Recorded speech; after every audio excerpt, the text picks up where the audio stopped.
पुण्यात आज हिंदू जन आक्रोश मोर्चा आणि रॅलीचं आयोजन करण्यात आलेले बेकायदेशीर नमाज पठणाविरोधात मोर्चाचं आयोजन गोपीचंद पडळकर, संग्राम जगताप, संजय जाधव या मोर्चात सहभागी होणार आहेत। या मोर्चामुळे परिसरात पोलीस बंदोबस्त वाढवण्याची शक्यता आहे। अजिंक्य धायगुडे आपले प्रतिनिधी आपल्यासोबत थेट पुण्याहून जोडले गेलेत। अजिंक्य, काय अधिकचे अपडेट्स आहेत? नेमकी मोर्चाला कधी सुरुवात होणार आहे? आत्ताचे लेटेस्ट अपडेट्स काय?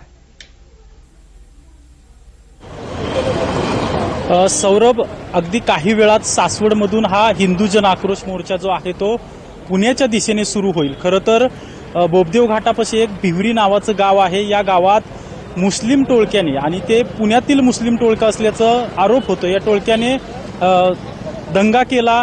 त्या भिवरी गावातील लोकांवर खोटे गुन्हे दाखल करण्यात आले असा या हिंदू जन आक्रोश मोर्चाचा आरोप आहे।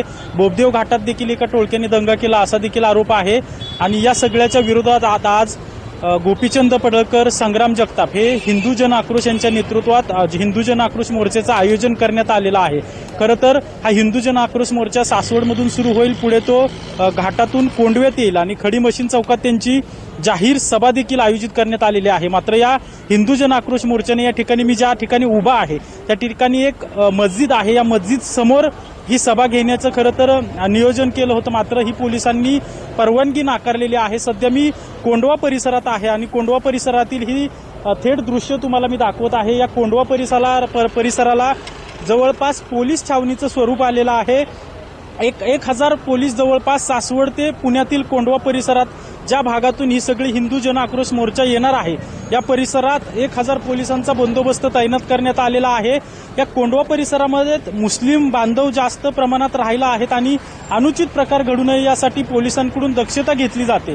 हे जरी आपल्याला गणवेशावरचे पोलीस दिसत असले तरी अनेक पोलीस जे आहेत ते विदाऊट गणवेश या परिसरात रेकी करत आहेत, या परिसरावर बारीक लक्ष ठेवून आहेत आणि कोण काय अनुचित प्रकार करतंय का यावर देखील लक्ष आहे। माझ्यासोबत या परिसरातील पोलीस उपायुक्त देखील आहेत। पोलीस उपायुक्त राजकुमार शिंदे सर आहेत। सर, जन आक्रोश मोर्चा या ठिकाणी निघतोय, किती पोलिसांचा बंदोबस्त लावण्यात आलेला आहे, कशी तयारी केली?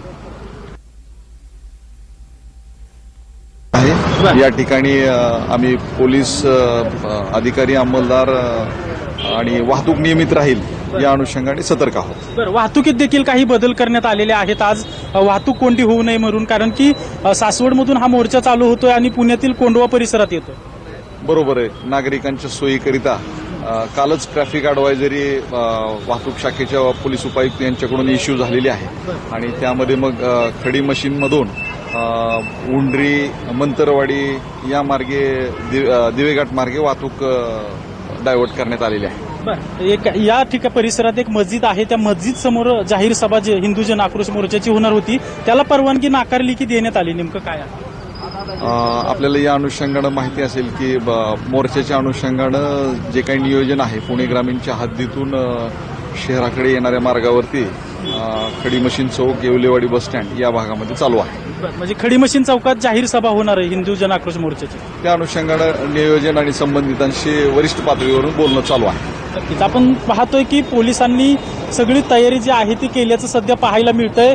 अनुचित घटना घडू नये किंवा कोणतीही कायदा सुव्यवस्था बिघडू नये यासाठी पोलीस सध्या काम करत असल्याचं आपल्याला पाहायला मिळतंय। अगदी काही वेळात सासवडमधून ही जन आक्रोश मोर्चाची जी रॅली आहे ती दुचाकी आणि चारचाकीमधून पुण्याच्या दिशेने येईल आणि पुण्याच्या दिशेने आल्यानंतर जवळपास 1000 ते 1500 लोक या रॅलीत सहभागी होतील असा एक अंदाज वर्तवला जातोय। पाहावं लागेल की या रॅलीमध्ये किती लोक सहभागी होत आहेत आणि पुण्यात आल्यानंतर विशेषतः आमदार गोपीचंद पडळकर असतील किंवा संग्राम जगताप असतील, हे काय भाषण करतायत आणि या भाषणानंतर पुण्यात काय प्रतिक्रिया उमटतात हे पाहणं महत्त्वाचं असणार आहे। मात्र सध्या पोलीस तरी सतर्क असल्याचं पाहायला मिळतंय आणि कोणताही अनुचित प्रकार घडू नये यासाठी पोलीस दक्ष देखील आहेत। निश्चितच अजिंक्य, या संदर्भातले अधिकचे अपडेट्स आम्ही तुमच्याकडनं घेणार आहोत। तुर्तास धन्यवाद।